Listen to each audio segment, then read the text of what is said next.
मंदार माला कुलितालकाये कपाल मालांकित शेखराय दिव्यांबराय च दिगंबराय नमः शिवाय च नमः शिवाय। मैं सहायक प्रोफेसर डॉक्टर धर्मेंद्र तिवारी, वेद विभाग जुथालाल संस्कृत महाविद्यालय, मझौलिया, पश्चिमी चंपारण। मैं आज वेद विषयक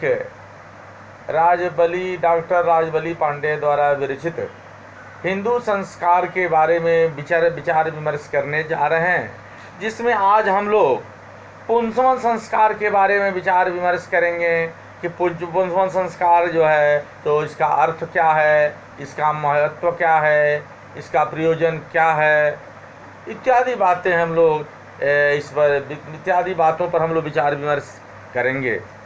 तो पुंसवन शब्द का अर्थ, तो गर्भधारण का निश्चय हो जाने के पश्चात गर्भस्थ शिशु को पुंसवन नामक संस्कार के द्वारा अभिषिक्त किया जाता था। पुंसवन का अभिप्राय सामान्यतः उस कर्म से था जिसके अनुष्ठान से पुमान माने पुरुष का जन्म हो। पुमान प्रसूयते जेना कर्मणा तत् पुंसवन मृतम सौनक वीर मित्रोदय संस्कार प्रकाश में ऐसा वर्णित है। इस अवसर पर पठित तथा गीत ऋचाओं में पुमान अथवा पुत्र का उल्लेख किया गया है तथा वे पुत्र जन्म का अनुमोदन करती हैं।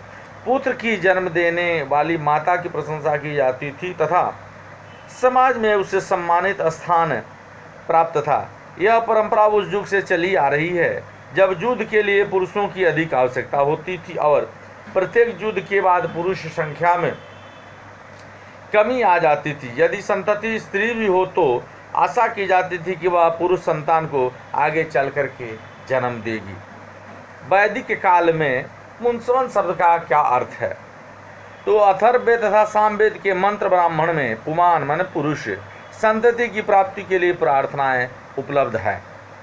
पति पत्नी के निकट प्रार्थना करता है। जिस प्रकार धनुष पर बाण का संधान किया जाता है, उसी प्रकार तेरी जोनी में पुत्र को जन्म देने वाले गर्भ का आधान हो।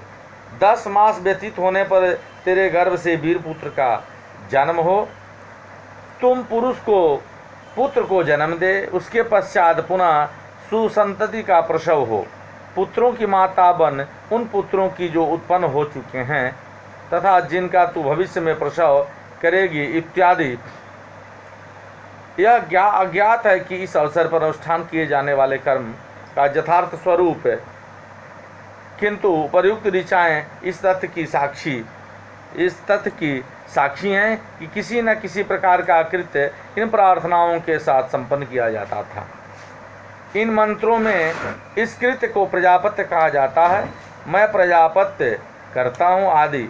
गर्भिणी स्त्री को किसी प्रकार की औषधीय वनस्पति भी इस मंत्र के साथ दी जाती थी, जिन्हें विरुद्धों का देव पिता है, पृथ्वी माता है तथा समुद्र मूल है। वे दिव्य औषधियाँ पुत्र की प्राप्ति में तेरी सहायता करें।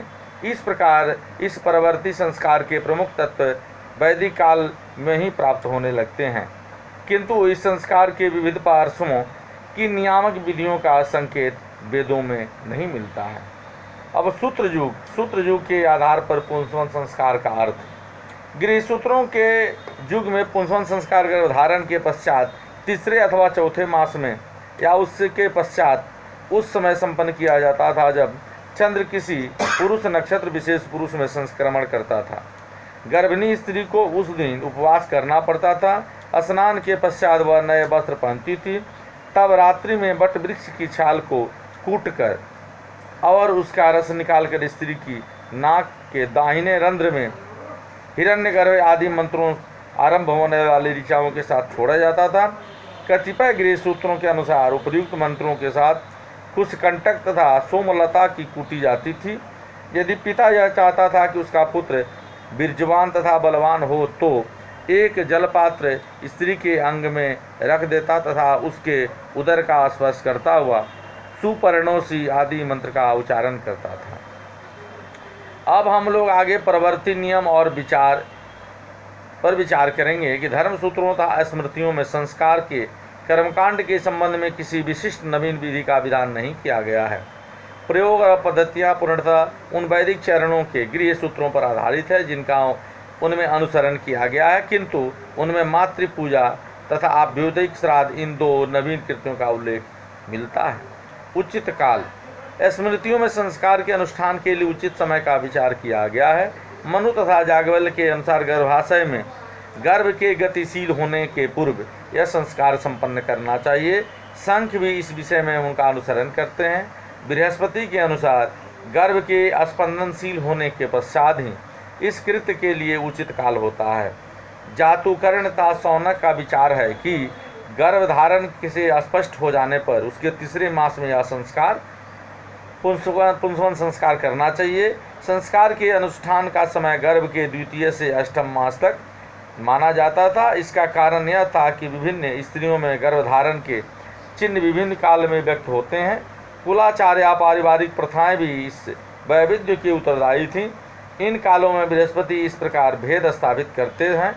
प्रथम गर्भ में यह संस्कार तीसरे मास में होना चाहिए, किंतु उस स्त्री के विषय में जो इसके पूर्व की संतति का प्रजनन कर चुकी है या लड़का या लड़की जो भी उत्पन्न हुआ है, यह कृत्य गर्भ के चौथे छठे मास में भी संपन्न किया जा सकता है।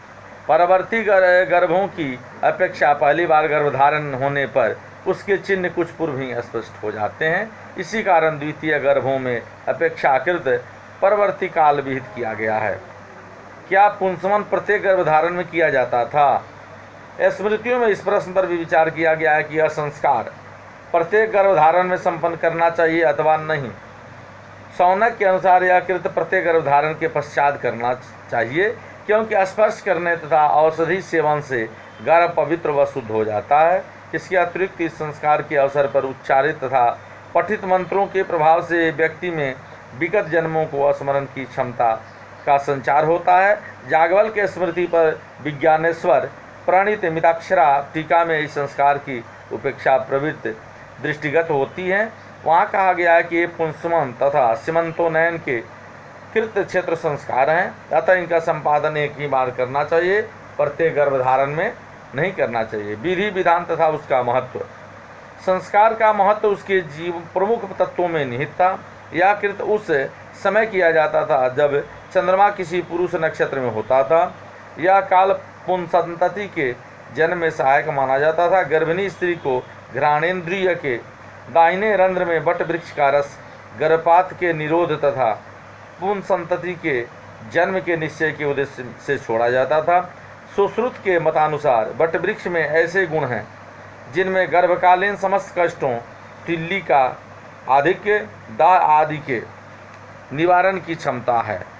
उनका कथन है कि पुत्र प्राप्ति के लिए सुलक्षणा, बटशृंग, सहदेवी तथा विश्वदेवी इनमें अन्यतम औषधि को दूध के साथ घोंटकर अर्थात मिलाकर उसके रस की 3 या 4 बूंद गर्भिणी के दक्षिण नासापुट में छोड़ना चाहिए।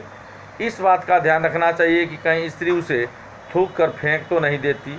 नासारंध्र में औषधि का छोड़ना हिंदू समाज में प्रचलित एक सामान्य प्रथा है, अतः यह स्पष्ट है कि वह कृत्य जिनमें इसका विधान किया जाता है निसंदेह से आयुर्वेद अनुभव पर आधारित था। स्त्री के अंक में जल से भरा पात्र रखना एक प्रतीकात्मक कृत्य था। जल से पूर्ण पात्र भावी शिशु में जीवन तथा उत्साह के आविर्भाव का सूचक था। गर्भाशय के स्पर्श के माध्यम से भावी माता द्वारा पूर्ण सावधानी बरतने की आवश्यकता पर बल दिया जाता था, जिससे गर्भस्थ शिशु स्वस्थ तथा सबल हो और गर्भपात की संभावना न रहे। सुपरिणोसी आदि मंत्रों के द्वारा सुंदर तथा स्वस्थ शिशु की कामना की जाती है। इस प्रकार जो है तो पुंसवन संस्कार का जो है विधान होता है और उसके अर्थ के बारे में हम लोग विचार विमर्श किए। अब हम लोग सीमंतोन्नयन के बारे में विचार विमर्श करेंगे कि सीमंतोन्नयन संस्कार का अर्थ क्या है, उसका प्रयोजन क्या है, उसका महत्व क्या है। गर्भ का तीसरा संस्कार सीमंतोन्नयन था। इस नाम का कारण यह है कि कृत्य में गर्भिणी स्त्री के केशों को ऊपर उठाया जाता था। इसका प्रयोजन, इस संस्कार का प्रयोजन आंशिक रूप से विश्वासमूलक था, व्यवहारिक था। जनसाधारण का यह विश्वास था कि गर्भिणी को अमंगलकारी शक्तियाँ ग्रस्त करती हैं, अतः उनके निराकरण के लिए विशेष संस्कार की आवश्यकता प्रतीत हुई। आश्वालायन स्मृति में इस विश्वास का उल्लेख है कि वहाँ कहा गया है कि रुद्रासन में तत्पर कतिपय दुष्ट राक्षसियाँ पत्नी के प्रथम गर्भ को खाने के लिए आती हैं। पति को चाहिए कि उनके निरासन के लिए वह स्त्री का आवाहन करे, अतः उसके द्वारा रक्षित स्त्री को उक्त राक्षसियाँ मुक्त कर देती हैं। ये अलक्ष्य क्रूर मांस भक्षी प्रथम गर्भकाल में स्त्री पर अधिकार जमा लेती हैं तथा उसे पीड़ा पहुंचाती हैं, अतः उनके भगाने के लिए सीमंतोन्नयन संस्कार किया जाता है। संस्कार का धार्मिक प्रयोजन माता के ऐश्वर्य तथा अनुत्पन्न शिशु के लिए दीर्घायुष के लिए किया जाता था। गर्भिणी स्त्री को यथासंभव हर्षित तथा उल्लसित रखना तथा सुपैसा आदि शब्दों द्वारा उसका संबोधन और स्वयं पति के द्वारा उसके केशों को सजाना तथा संवारना आदि साधनों को इस प्रयोजन की पूर्ति के लिए उपयोग में लाया जाता था। प्राचीन इतिहास, इस संस्कार का एकमात्र प्राक् सूत्र उल्लेख मंत्र ब्राह्मण में उपलब्ध होता है कि जिस प्रकार प्रजापति महान ऐश्वर्य के लिए अदिति की सीमा निर्धारित करता है, उसी प्रकार मैं संतति के दीर्घायुष्य के लिए उसके केशों को विभाजित करता हूँ, संवारता हूँ। इसी ब्राह्मण में उदुम्बर वृक्ष का बहुप्रजा स्त्री के मध्य उपमा का उल्लेख है। यह वृक्ष उर्वर है, इसी के समान यह फलवती हो इत्यादि गृह सूत्रों में इसके संस्कार के बारे में विस्तृत वर्णन किया गया है। संस्कार का विहित काल, गृह सूत्रों में, स्मृतियों में, ज्योतिष विषय ग्रंथों में यह प्रश्न किया गया है कि संस्कार के लिए उचित समय क्या है। तो गृह सूत्र प्रायः गर्भ के चतुर्थ अथवा पंचम मास उचित ठहराते हैं। स्मृतियों के अनुसार यह काल छठे अथवा 8वें मास तक हो सकता है। शुद्धि का प्रयोजन, धर्मशास्त्रकारों ने इस विषय पर मतभेद है कि संस्कार प्रत्येक गर्भावस्था में करना चाहिए अथवा केवल प्रथम गर्भधारण में ये संस्कार होना चाहिए। आश्वालायन, बोधायन, आपस्तंभ पारस्य के मतानुसार यह एक क्षेत्र संस्कार है, अतः केवल एक ही बार करना चाहिए। हारी तथा देवल का भी यही मत है। अब विधि, यह संस्कार भी किसी पुरुष नक्षत्र के समय संपन्न किया जाता था। भावी माता को उस दिन उपवास करना पड़ता था और वास्तविक विधि विधान मातृ पूजा, नांदी, श्राद्ध तथा प्रजापति आहुति आदि प्रस्तावित कृतियों के साथ आरंभ होता था। तब पत्नी अग्नि के पश्चिम में एक कोमल आसन पर बैठ जाती थी और पति उदुम्बर के यानी गूलर के समसंख्यक कच्चे फलों के गुच्छों, दर्भ तथा अथवा कुश के तीन गुच्छों चिन्ह वाले शाही के कांटे, वीरप्रद काष्ठ की यष्टि तथा पुण्य तकुवे के साथ भूर्भुवस्व आदि मंत्र अथवा महाव्याहृतियों में से प्रत्येक का उच्चारण करता और पत्नी के सीमंत को ऊपर की ओर संवारता था। अब गर्भिणी स्त्री के धर्म, स्मृतिकार धर्मशास्त्र इस सत्य को भली भांति परिचित थे कि स्त्री को प्रत्येक गतिविधि का प्रभाव गर्भस्थ शिशु के ऊपर पड़ता है, अतः उनसे उनकी रक्षा करना आवश्यक है। तो द्वितीय वर्ग में ऐसे नियमों का समावेश है जो गर्भिणी स्त्री के लिए अति शारीरिक परिश्रम का निषेध है। तीसरे वर्ग में समाविष्ट नियमों का प्रयोजन माता के मानसिक तथा शारीरिक स्वास्थ्य की रक्षा करना है। तो स्मृतियों, कारिकाओं तथा प्रयोगों में उक्त नियमों की पुनरावृत्ति मात्र की गई है। 12 स्मृति गर्भकाल में सामिष भोजन का निषेध करती है। पति के कर्तव्य, पति का प्रथम व सबसे प्रधान कर्तव्य था कि अपनी गर्भिणी स्त्री की इच्छाओं को पूर्ति करे, क्योंकि बच्चा की जो इच्छा होती है वह गर्भिणी की इच्छा होती है।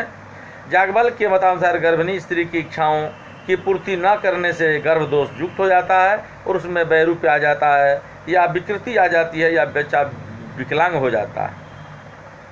कली विधान और शव यात्रा में सम्मिलित होने, नाक काटने, युद्ध में भाग लेने, नया घर बनाने, बहुत दूर जाने, परिवार में विवाह था, समुद्र के जल में स्नान करने का निषेध इसमें किया गया है। आयुर्वेदिक आधार, गर्भिणी स्त्री के स्वास्थ्य के लिए विहित नियम हिंदुओं के आयुर्वेदिक ज्ञान पर आधारित हैं। सुश्रुत में प्रायः ऐसे ही नियमों का विधान किया गया है। गर्भधारण के समय से उसे मैथुन, अतिश्रम, दीवासैन, रात्रि जागरण, वाहन पर चढ़ने, भय, मुर्गे की तरह बैठने, रेचन, रक्त बाहर निकालने तथा मलमूत्र के असामयिक स्थगन आदि का वर्जन करना चाहिए। इस प्रकार गर्भिणी स्त्री के शारीरिक तथा मानसिक स्वास्थ्य की रक्षा के लिए प्रत्येक संभव सावधानी बरती जाती थी। तो आज हम लोग जो है सो इन दोनों संस्कारों के बारे में विचार विमर्श किए और अगले दिन हम लोग हिंदू संस्कार के अगले विषय वस्तु पर विचार विमर्श करेंगे। और यह शास्त्री प्रतिष्ठा तृतीय वर्ष में पढ़ाई जाती है। जय हिंद, जय भारत, धन्यवाद।